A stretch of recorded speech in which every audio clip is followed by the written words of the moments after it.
Today, migration, replacement, and statistical BS.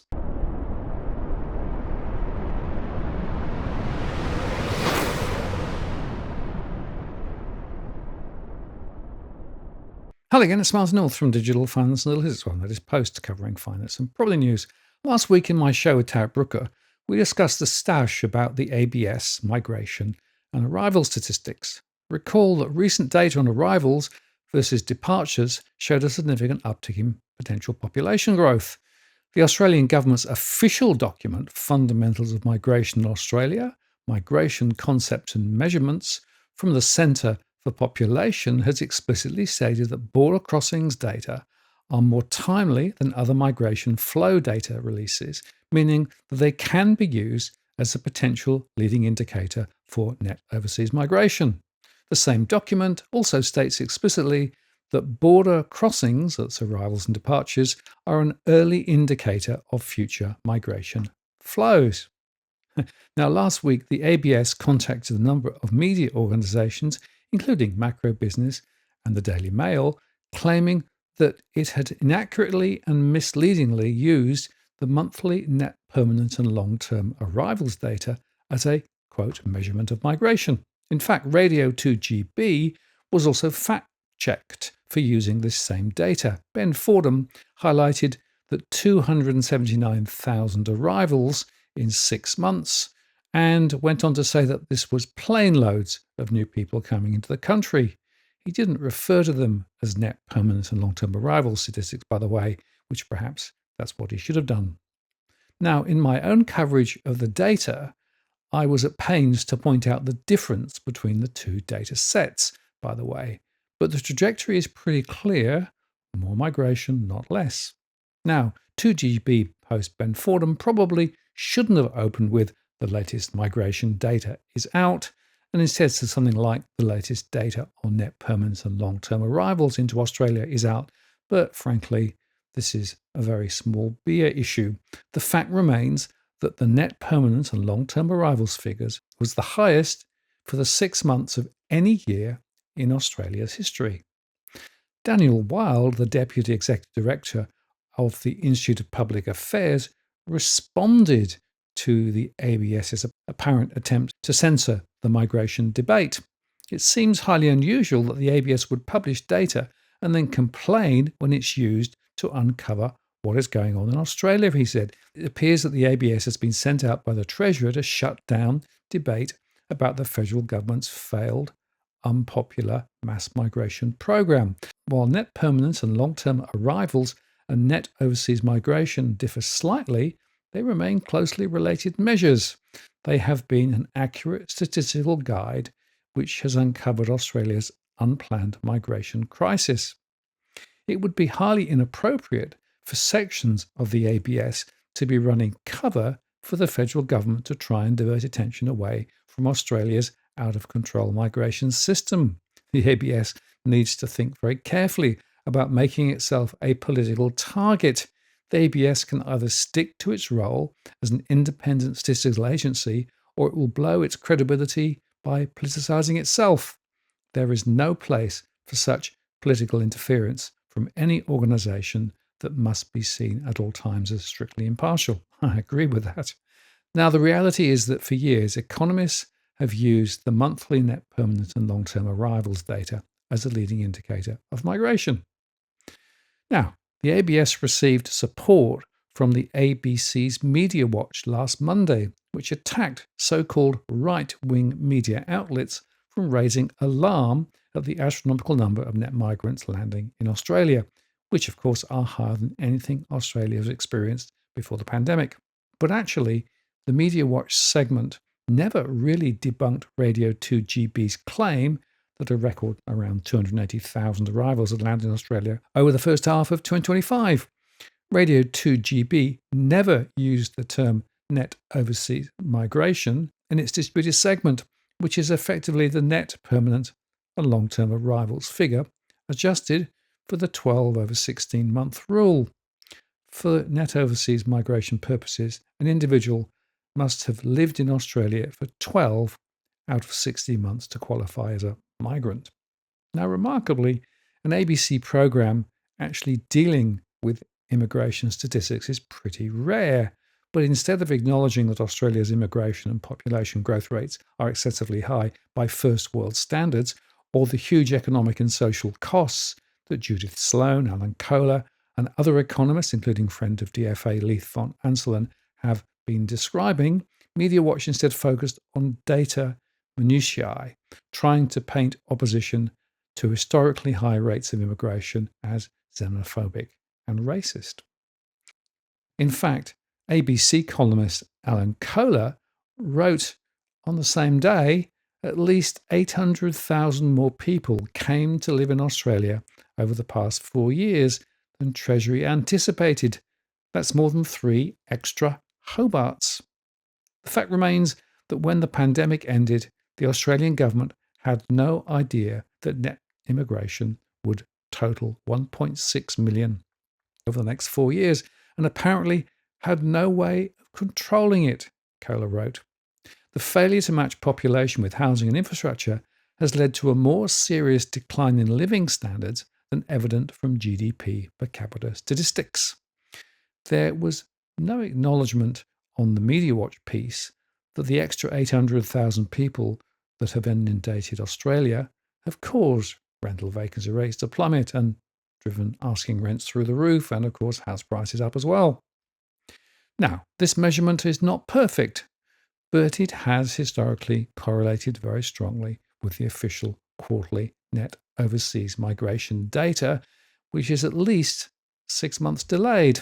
Actually, the only migration expert that they turned to was Peter MacDonald, who offered that often heard reassurance that we should not worry too much about current historic immigration levels because they are, quote, expected to fall. Actually, in Australia, the RBA and the government does seem to be actively censoring any reference to immigration, even from their modelling, which trashes their forecasting capability, by the way. Throughout her time as Australia's Home Affairs Minister, Claire O'Neill boasted that Australia was in a race for global talent with other advanced nations like Canada, and O'Neill argued that immigration had been the, quote, special source of a national story and advocated for more. And she stated that Australia needed to transition away from a system which is almost entirely focused on how we keep people out to one that recognises that we are in a global war for talent. Now, it's here worth comparing the US Department of State, who recently ordered the suspension of all new applications for international student visas, and the Australian government approach, which has increased the 2026 planning level for international students by a further 25,000 places per year to 295,000. The government also, by the way, relaxed English language requirements for visa holders seeking entry to Australia. Universities Australia proclaimed that the nation's higher education institutions are willing to enrol academic refugees who are barred from other countries. Australia's universities are open to the world, Universities Australia Chief Executive Luke Sheehy stated. If any students are displaced by policy decisions overseas, Australian universities stand ready to support those affected. Education Minister Jason Clare added that we welcome genuine international students who want to study here. We have some of the best universities in the world. International education is a valuable national asset to Australia. It doesn't just make us money, it makes us friends, he said. Chief lobbyist Phil Honeywood, the CEO of the International Education Association Australia, likewise declared that the sector is ready to take other countries' scraps. Australia has been very fortunate that other countries we compete with, particularly Canada, Donald Trump's USA now, and the UK, are also winding back on international student recruitment, he said. And therefore, when students are thinking which country to go and study at, they're obviously seeing that Australia is, in many cases, the least worse when it comes to their ability to access education. And the most recent IDP Emerging Futures survey showed that Australia remains the top study destination for potential overseas students. Now, I've argued for some time the idea of a larger Australia is one attractive to the Treasury as it expands the GDP, if not GDP per capita, despite the rising pressure on infrastructure and housing. But if you want to understand the real reason for stoking migration, you need to go back to an IMF report titled Replacement Migration. Is it a solution to declining and aging populations? It was first published in the year 2000 and revisited in 2020. The report argues that population decline is inevitable without migration. Most developed countries will shrink and age rapidly due to low fertility and increased longevity. For a country's population to remain stable over time, they say, discounting any impact from migration, the total fertility rate needs to be about 2.1. But it's a lot lower than that now in most Western countries, despite the global population rising from about 5 billion in the 1980s to 8 billion now, with strong growth in Africa and other global South countries. So as a result, the so-called support ratios will collapse in Western countries like Australia, as the working population per retiree will halve in many countries, threatening pension and healthcare systems. And they go on to say that migration, though, is not a panacea, because even high levels of immigration cannot fully reverse aging trends, but they say they can mitigate economic and fiscal impacts. And they actually modelled some country-specific scenarios. The report modelled alternative migration levels for places like France, Germany, Italy, Japan, South Korea, Russia, the UK, and the US. And in passing, by the way, we should note that birth rates are declining significantly, with recent data from the UK showing that the fertility rate for England and Wales has fallen for the third year in a row to reach a record low figure. The total fertility rate across both countries, meaning the average number of live children women can expect to have across their childbearing life, stood at 1.41 in 2024, down from 1.42 in 2023. That's the lowest since comparable data was first collated back in 1938. Internationally, the UK is following the same trajectory as most wealthy countries. Fertility peaks at lower levels of development, then decline as education, prosperity, and women's autonomy rises. Unless childcare, housing, and long-term stability are addressed, you can expect the fertility rate to remain low or even fall further rather than bounce back. All this means that governments must include a policy about strategic migration planning. Governments must treat migration as a long-term demographic tool, not just a short-term labour fix. Policy should align with workforce needs, integration capacity, and regional development goals. And they argue that replacement migration can ease fiscal pressure, but ageing societies still require structural reforms in retirement age, healthcare delivery, and productivity. And they say governments must clearly distinguish between legitimate demographic planning and conspiratorial narratives. Transparency and data-driven messaging are essential to maintain public trust. And here we need to highlight the so-called Great Replacement Theory, which was coined by French author Renaud Camus in his 2011 book Le Grand Replacement. It posits that white European populations are being deliberately replaced by non-European, particularly Muslim immigrants, through mass migration and declining birth rates. Now, while the theory itself is not a legitimate policy framework, its spread has influenced political discussion and discourse significantly. Far-right parties have used the theories to justify restrictive immigration policies, often framing migration as an existential threat to the national identity. Examples include Hungary's Viktor Orban, and also in Italy too, where demographic fears have been invoked to support anti-migration stances. In North Africa, governments like Libya and Tunisia have echoed replacement rhetoric to justify cracking down on NGOs and migrants. Libya expelled 10 international NGOs in 2025, accusing them of demographic sabotage. This rhetoric, of course, undermines humanitarian neutrality and turns race and origin into political determinants of aid. And meanwhile, in the US, figures like Tucker Carlson and former Trump officials have echoed replacement narratives linking immigration to electoral manipulation. And this has led to increased xenophobia and policy proposals aimed at curbing legal immigration and birthright citizenship. The theory actually has become a cornerstone of white nationalists and identitarian movements across Europe and North America. And it's inspired multiple acts of terrorism from New Zealand to the US.